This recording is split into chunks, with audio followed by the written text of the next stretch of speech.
Last week I talked to you about living in the favor of God, and I showed you how the Beatitudes would lay out and show you about the favor of God. Now this week we're moving to chapter 6 in Matthew. Matthew chapter 6, if you would stand for the reading of the Word of God, we're going to look at the first 8 verses of chapter 6. Then we're going to skip down over the Lord's Prayer. We're going to hit verses 16 through 18. I'm going to dismantle those a little bit as we go through them. We're going to dismantle them so that we can then put them back together so that hopefully they will make complete sense when this is done and that we will see. And what I want you to focus on, instead of living in the favor of God last week, we're going to look at how to live in the approval of God.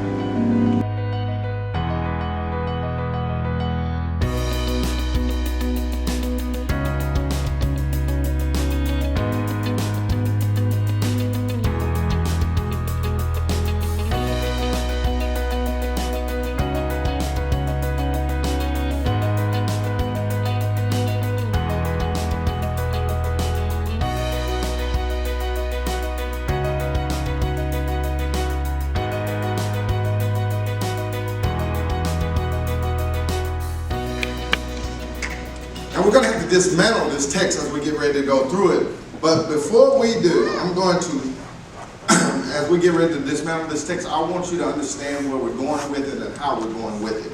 So, in order to do that, I'm going to start you off with Twitter.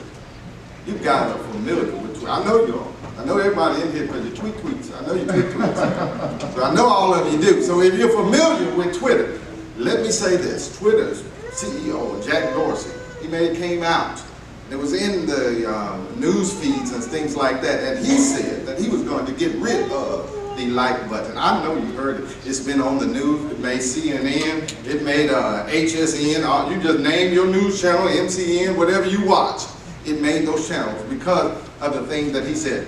He said that he never really liked the button anyway. This was a heart-shaped icon that they have on Twitter. He said, I never really liked the button anyway, so I was going to get rid of it.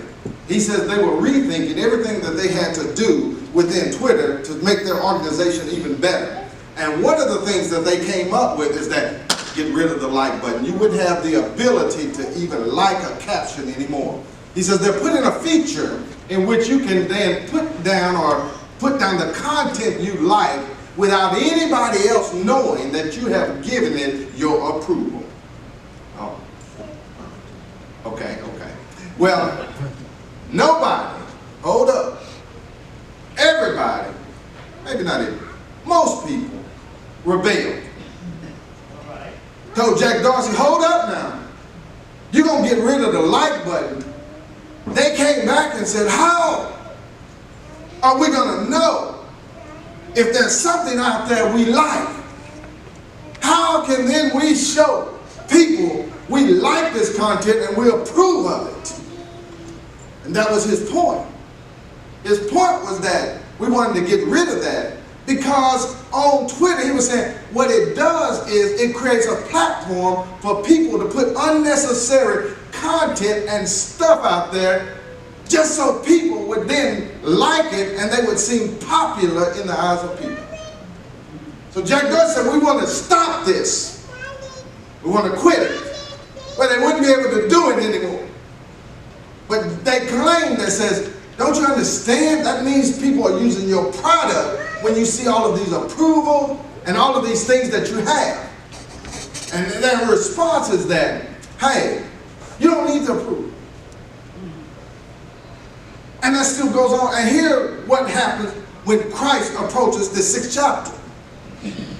The problem was he was telling them is that when you get ready to go out, because remember I told you in chapter 5, he was talking to his disciples. The crowd was there. They were just simply overflow. So he was speaking directly to his disciples. And as from the bird's eye view, I came back and told you 5 through 7 was the instruction in Matthew. 6 through 9, or 8 and 9 was when Christ decided to show them what he was going to be doing from the instruction he had given them through 5 through 7. So in chapter 10, if you were to flip there and look at verse 1, he says, I'm going to then send you out with all of this power and the ability to do what I showed you in 8 and 9. Okay? Now keep that in your forefront. Because as he was showing them this, he was then saying, okay, now look guys, now I'm going to go ahead and I'm going to send you out, and the problem you're going to have is that you're going to want to get the approval of men and women. You're going to want to do that. See, because you're going to have all this power at your disposal that I've given to you. And you're going to want to put your content out there for the like button to be clicked on and people to look at and to say how great you are. You're going to have this temptation. And he says, let me tell you that you have to be careful when it comes to this temptation and looking for the approval of people instead of the one in which you should get all approval from, is God. Amen. So then he tells them, and so that begins the thesis statement of 6:1. He tells them, he said, look, you got to be careful about all of your righteousness being shown and displayed for others, because when you do, you got to understand, when they do that, they're going to receive their reward in full, which is they want the approval of men and women. That will be their reward instead of getting the approval of God. And he's telling them it is more important for you to have the approval of God than it is for any man or woman to give you a like click on your tweet. Amen. That's what he's telling them. And so he was telling them this, and he said, you're going to go through different things in your life, and while you're going through them, he says, listen, I want you to live for the approval of God, and let me tell you how to do it. So I'm going to give you the instructions on how to do it. So when we get through the text, he then begins them the instructions which pertain to the thesis statement in verse 1, which says, don't live a lifestyle that shows your righteousness before men, but try to live it so that God would be able to see, and that your life will be lived in the approval light of God. Amen. That's his point. And so he says, okay, well then I've got to give you some instructions. I've got to give you. Now he's got to give them one. The first one is your exercise in giving. So he's got to tell them about your exercise in giving on how you can live for the approval of God when it comes in this manner. So in verse 2, then he begins to tell them 2 through 4, 2, 3, and 4, he begins to tell them about their exercise in giving. Now here's the interesting thing. Now you got this text, you got to be able to look at it from a perspective of breaking out. Because in 2, he gives another thesis statement that pertains to verse 1, but it's an introduction to verse 2, which tells them what not to do. So in each one of these clips I'm going to show you, the very first one is telling you what not to do, but the other 2 is going to tell you what to do. Okay? So in verse 2 he tells them, so let me give you instructions on the exercise in giving.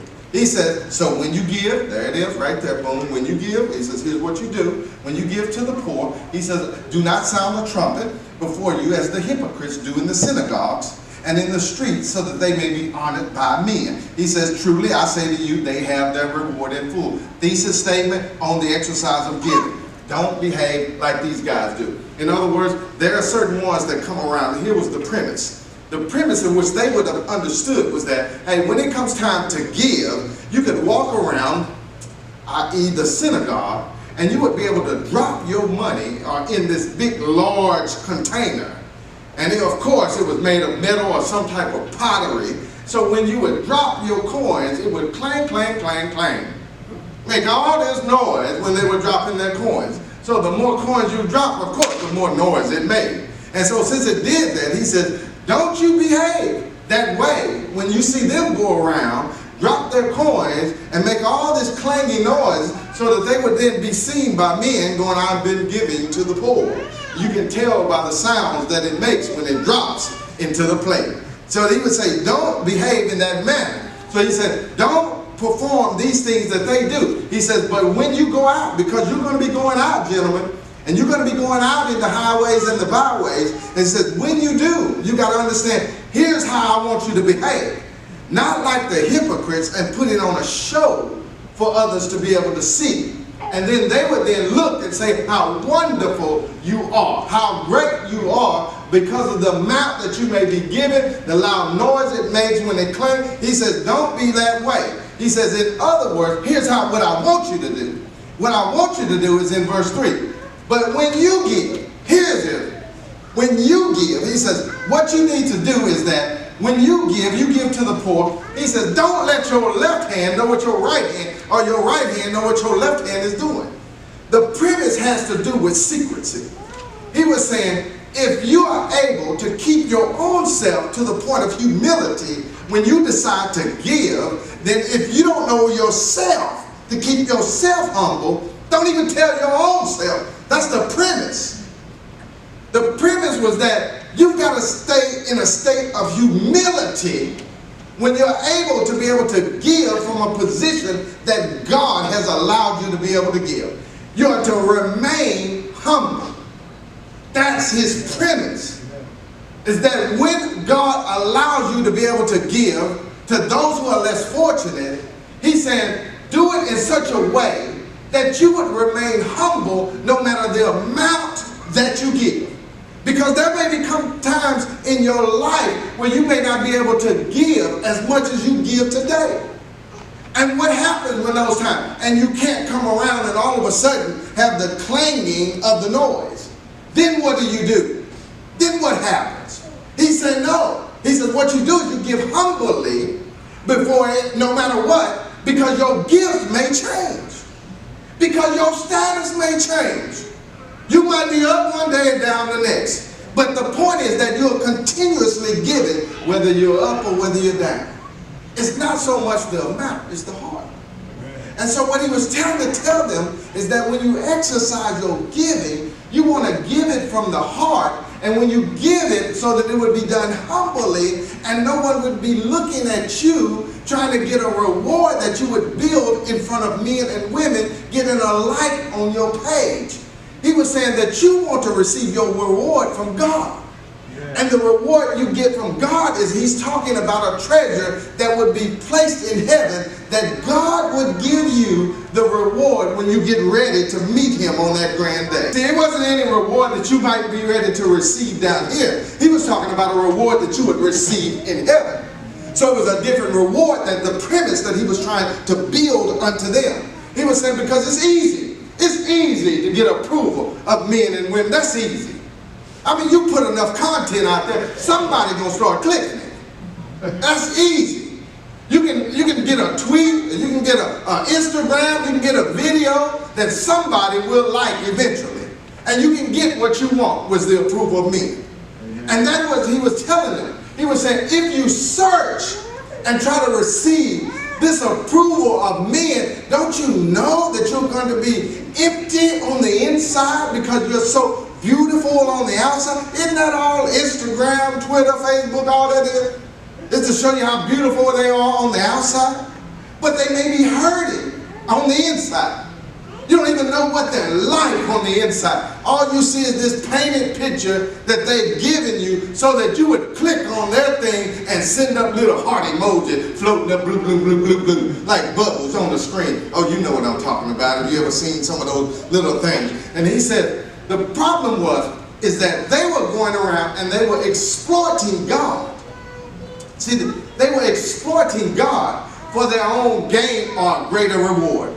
The greater reward that they were trying to receive, they being those who would come around and do the clanging, was that they wanted the reward and the approval and the satisfaction that came from men and women. And he said, since you're exploiting God to try to get a greater reward other than the approval of God, God will turn around and exploit you. That will happen. And he was telling them, he said, look guys, you're going to be going out. You're going to be going out in the byways.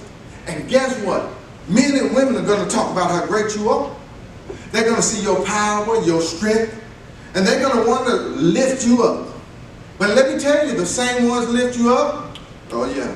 Oh yeah. Be them same ones that chop you down. That's right. And then the same ones that bury you and stand over your grave, sprinkling dust. Saying, I got rid of them. I lifted them up and I brought them down. And so he was telling them, he said, look, you got to be careful. I know the way it looks when men and women come around and it looks like everything's great.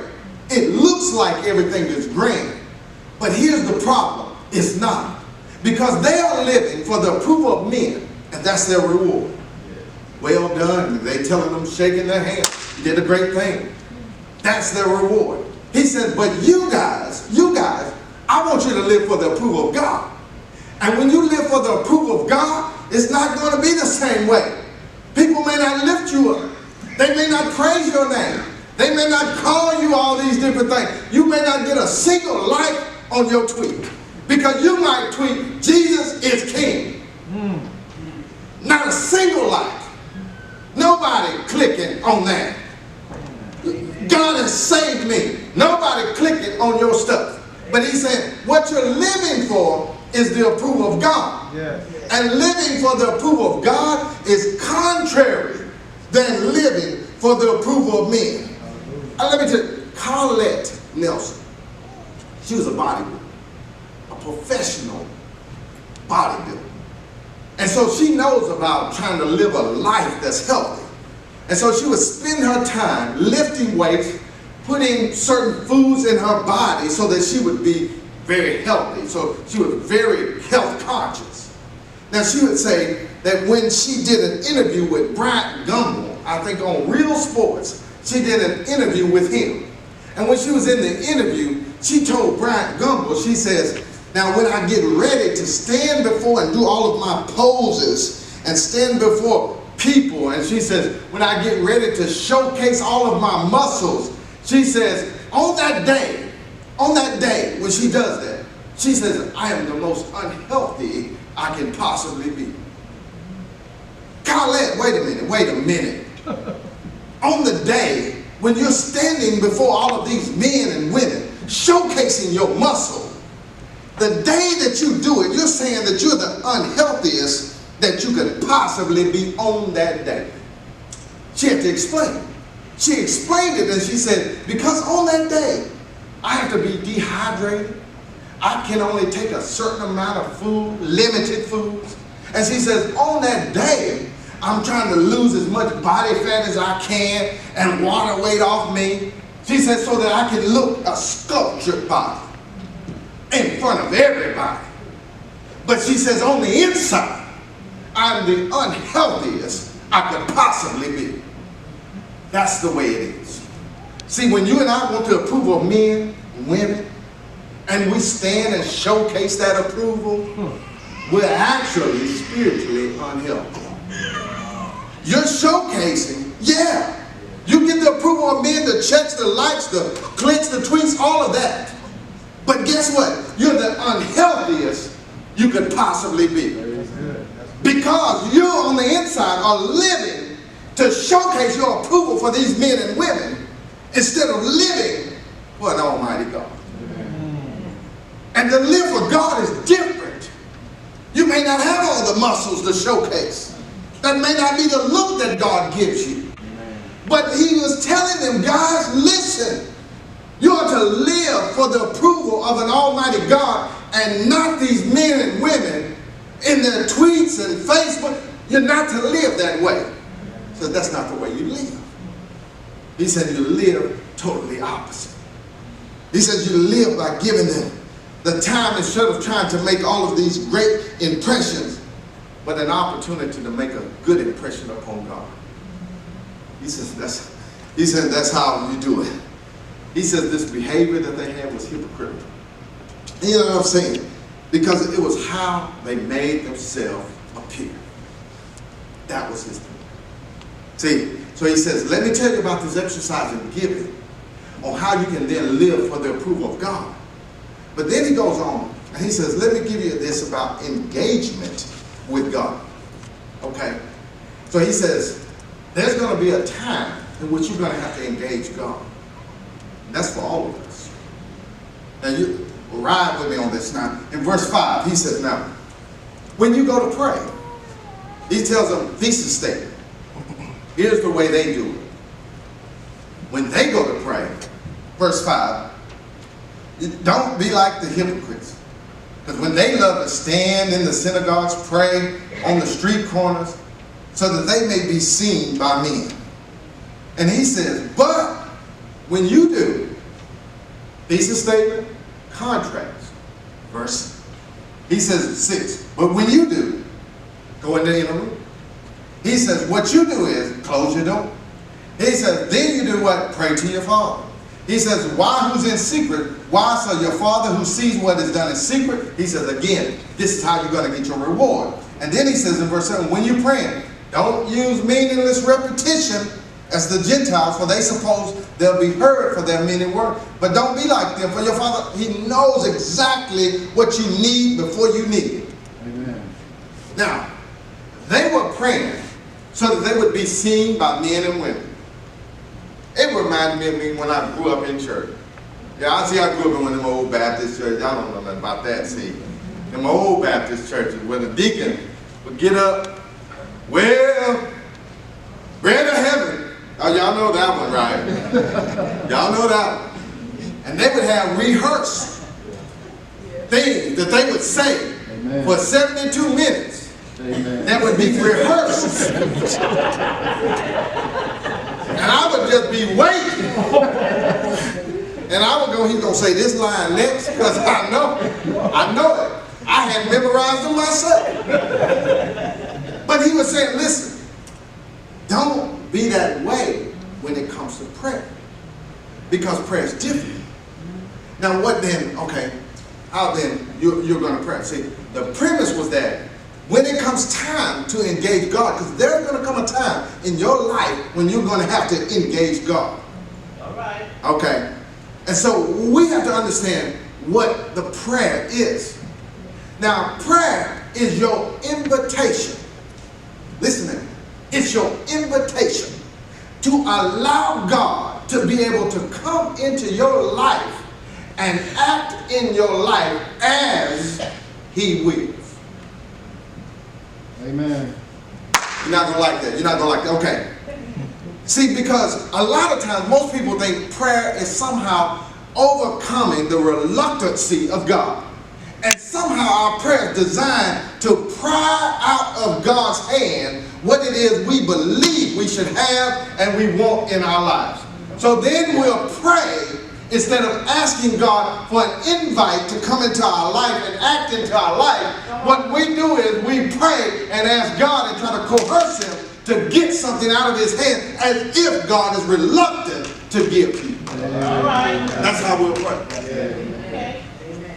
And so, when you understand that prayer is simply the invitation, is to allow God to be able to come into your life so that God then can take your life and begin to shape it and mold it and get it ready for what God wills to do in your life. Amen.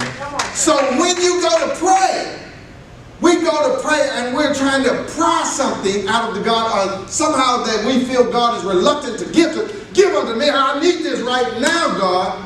God already knows this, but He tells me He already knows what you need. And that God will somehow shape our hearts and mold us so that we will be ready for what God wills to do in your life.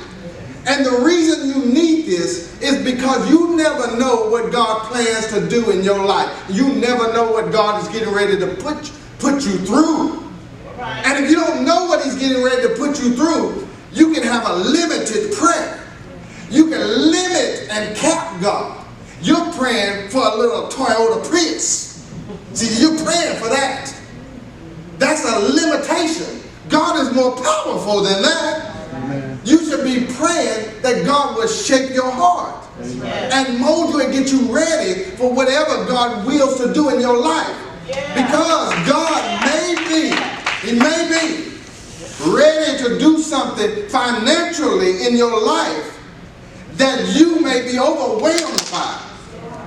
And so unless you're praying that God simply helps shape me and prepare me for whatever it is you want to do, then you don't give God the room to work. Amen. Amen. You want to give Him the room to be able to do whatever it is He wants to do. Because God is not going to impose upon you anything. He's not going to impose His will upon you. He's not that way. He's not going to impress His will upon you. He wants willing servants. That's right. So then your prayer is a relational basis. Yes. So it's not an exercise in which you recite all these different things about what God can do. Yeah, we know those things. But your prayer is relational. So your prayer can be only 1 minute, 30 seconds. It doesn't matter. That's not the point. Even though I urge you to pray an hour, because I want you to be in relation with God. That's why. The point is that you're in relation to Him to the point that you're allowing Him to come in and do have free form in your life. So then prayer then becomes your love affair with God. That's right. So let's say you're in a love relationship with God. How much do you love Him? Amen. Because somebody you love, you hanging out with, you talking to, you laying next to, you with them all the time. Somebody you love. Now, so if I were to ask you, what does your love relationship look like? See, that's up to you to answer. But that's what it is. Prayer then is your love affair with God. And He knows exactly what you need way before you introduce it and get ready. See, the power of this thing is unreal. And the power of it can only be accessed by a believer. Can only be accessed by a believer. And here's the thing. God is the one that creates the believer. Oh, you didn't like that one. Okay. So the prayer can only be accessed by a believer. But it is God who creates the believer. Yes. So you can't be a believer unless God taps you on the shoulder and then gives you the faith to be able to believe. Yeah. So you look at this thing and you say, well, an unbeliever cannot pray to someone whom God has not tapped on the shoulder. And so when God taps the believer, now watch this. When God taps the believer on the shoulder, then the believer then goes into prayer, and the believer becomes, watch it, the antidote to sin. That's right. That's right. The believer. See, this is why the believer is the only one who can pray and have an effect on the world. Y'all ain't with me. Y'all ain't with me yet. Yeah, but see, the believer is the only one who can pray against sin, because everybody else is an unbeliever, therefore they are in sin. So against the sin-sick world, it's only the believer whom God has tapped on the shoulder who can enter into a relationship. He or she is the only one who can be the antidote to sin. So you and I are the only ones who have access to the great good doctor. I believe. So he was telling them, he was saying, listen, God, I want you to live for the approval of God. And when you do, you're going to have an engagement with God. There are going to be times when you're out there on that road, guess what? It's going to get hard. Oh, yeah. And you're going to want, and you're going to need a strong prayer life. Oh, yeah. Oh, yeah, if you don't believe me, stay married a little time. Stay married a little time. Stay married just a little time. Stay married just a little time. You'll see that thing get hard. Some difficulties rise. And if you don't have God in that thing, whoo, boy, Lord Jesus, I feel sorry for you. I feel sorry for you. Because it takes every bit of God for hours to work. Well, it takes Him coming on every day of the week for it to work.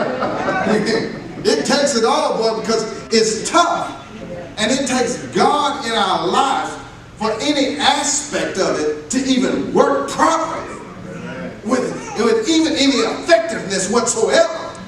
It takes God in your life. And this is what he was telling me. He said, listen, you're going to come a time in which you're going to have to pray to God.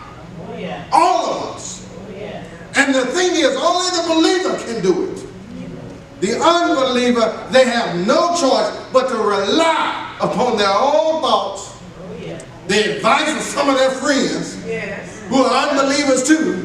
And nobody knows nothing, and they have not even touched the power of God. You preaching today. He says, living I want you to live for the approval of God. Now listen, in these texts, in the verse, starting in verse 3, he gives them something. The text works out to a point to where it says, hey, this is something you should do. An exercise in giving. He says, when it comes to this point, this is what you should do. Then we go to prayer. He comes and he tells them when there's a transition from the thesis, this is something you're going to want to do, or you will do, because there's going to come a time in which you need God. So he was expecting them to then go and pray. But then we get to this next one. In verse 16 through 18, we said the exercise in giving, the engagement with God. Now here's the embedded challenge from God. Now he comes with an embedded challenge. Now when it gets to this challenge, he says, here's what you should do in giving. Here's what you're going to have to do in prayer. But when it gets down to 16 and 18, here's what you present yourself before God to do. Okay, let's go with me. Verse 16. Now thesis statement says, whenever you fast, do not put on a gloomy face as the hypocrites do, for they neglect their appearance so that they will be noticed by men when they are fasting. They got their rule. 17. Hey, here's what I want you to do when you're living for the approval of God. But when you fast, anoint your head with oil. Wash your face, that your fasting will not be, what did he say? Not be noticed by men. And that your Father who is secret, he says that your Father will see what is done in secret, and then he will reward you. He says right here, it is the premise of that you will then take a moment when it comes to fasting, and you will stand before God. So his idea was that you are going to stand before God at some point, whether you like it or not. Now they would have considered fasting something you did once a year. Now I'm not a scholar. Not a scholar by any stretch of the imagination. But they were saying that you were going to fast once a year. So I'm looking at this text and I'm thinking, you should give regularly, pray constantly, and then you should fast annually. And I ain't no scholar. I'm no scholar. But when I look at this thing, I'm saying, he's saying, if you want to live for the approval of God, there's some things that ought to be in the life of those who are trying to live for the approval of God. He said, see, and now he's saying, there's going to come a time when you're going to present yourself, so you might as well start now. And the idea was that they did it once a year at the atonement. And when they did, they would come out hair all ruffled. They would come out in their gowns, it's a bad day. I'm fasting. Can't you see? And that's the way they would do it. But they would just go get some dirt, rub it on the face, and then just walk around, and it's just nasty. And so what he was telling me, he said, listen, I know you're familiar with what they typically do. He said, but what I want you to do is I want you, when you get ready to go and fast, and which means to abstain from food and water for a moment in time. So that's the way they were using the premise. Now we use it in different ways today. We abstain from different things when we do fast. But I would urge you, hey, fast at least once a year. Find something and abstain from something and try to present yourself to God. Like Esther did when she was called before the king. She had to come and present herself before the king. This is the premise, is that you would present yourself in front of God, who is the royalty.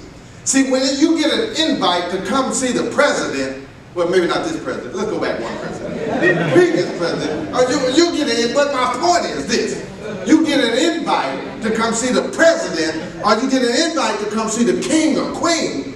What do? You go in, you clean yourself up, you put on your finest attire, and you go and you stand in front of them. You ready to shake hands and hug and all of those things. So his idea was that, hey, when it comes time and you get ready to fast, which is going to be your time in which you present yourself in front of God, a royalty above all royalty, king of all kings. And when you stand before him, if you can do this for the president, the Queen of England, senators, people at your job. He said, surely you can present yourself anointed with oil before an almighty king. That was his premise. So he was saying, surely once a year, take the time, humbly present yourself before him. But when you do, he said, don't do it to the point that others will look at you and say, man, you must be fasting. Look at that hair. It's on your head. You ain't combed it in 2 days. You got to be fasting. Got to be fasting. Dirty, you know. And the fast was typically a response. Now, check it. The fast is a response. Okay. What is it a response to? See, they would fast on the Day of Atonement. Now, they had a specific response in which they were going for, but I'm going to give you that in a minute. But the fast is a response to something. Okay? So there's a need in your life. You fast in response to the need. There's issues. You fast in response to the issues. So you fast in response to something that is taking place.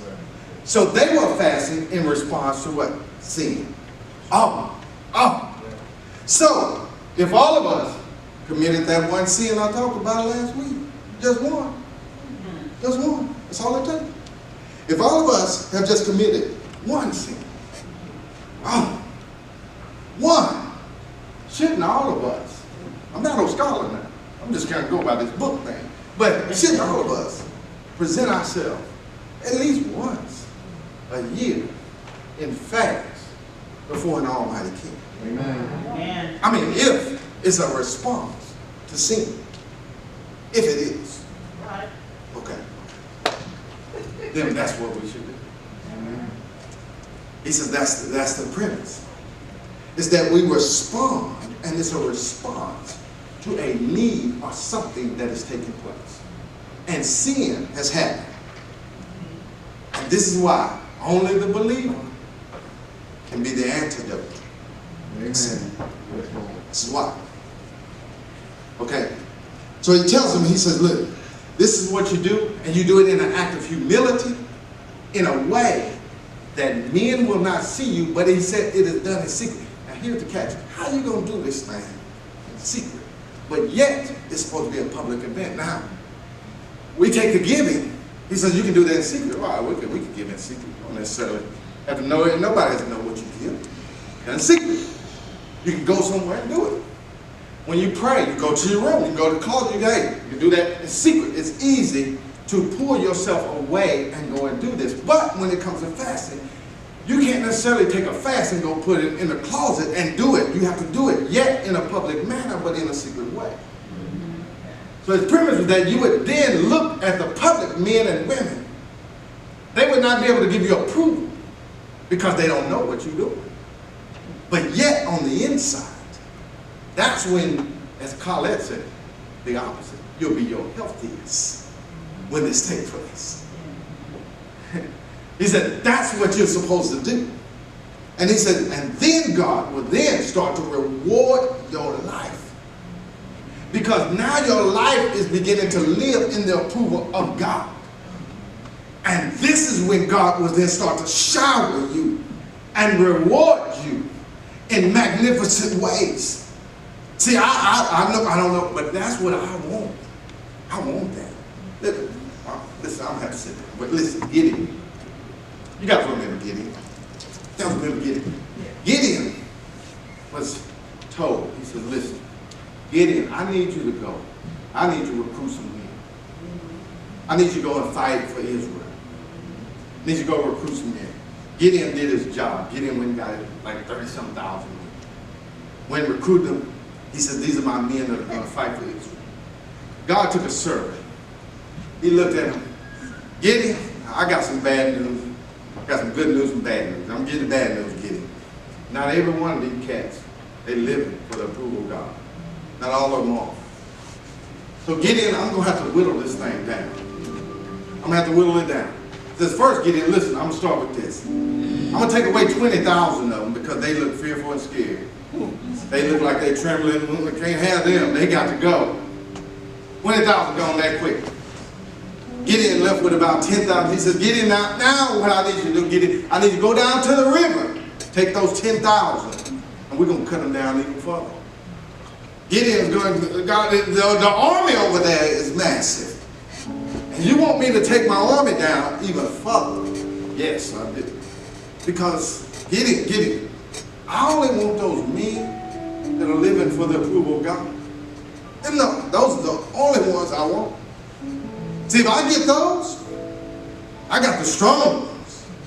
If I get the ones that are living for the approval of God, those are the ones I want. I don't want these others. Then I want those. They brought them down to the river. God whittled it down to even 300.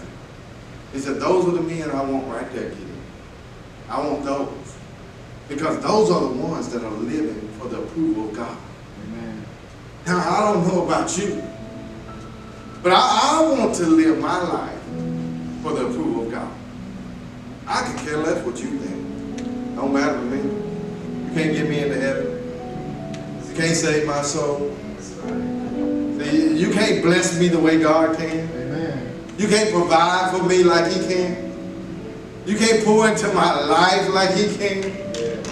But I care less. It doesn't matter what you think. Paul tells us to present ourselves before God so that we can be what? Approved. Yes. That's what Paul said. Yes. Present ourselves before God so that we can be approved. And there's a difference, listen, before you leave, there's a difference between being accepted and being approved. Two different things. A lot of times we walk in, we're accepted, but our lives will show that we haven't been approved. Now, I want to have a life that's approved. I want you to have a life that's approved. I want you to have that. So that when it comes time and Christ and God looks upon us like He did Christ, and He would look at us and say, this is my son or daughter in whom I am well pleased. If you believe it, say amen. Amen. Thank you for watching. We hope you enjoyed the sermon and encourage you to subscribe to our YouTube channel. There, you will receive even more encouraging words from Pastor Tim. Remember, in addition to the videos, with a simple registration, you can receive the Life Notes. Pastor's outline and scripture references for his sermons will come directly to your inbox each week. Thank you again for watching. You are always invited to attend our morning worship services every Sunday morning starting at 10 a.m. Bible studies are Wednesday evenings starting at 6:30. You've been listening to Pastor Timothy Jones of Rock Bridge Church, Allen, Texas, where we follow the Go MC mission: God, others, ministry, and community.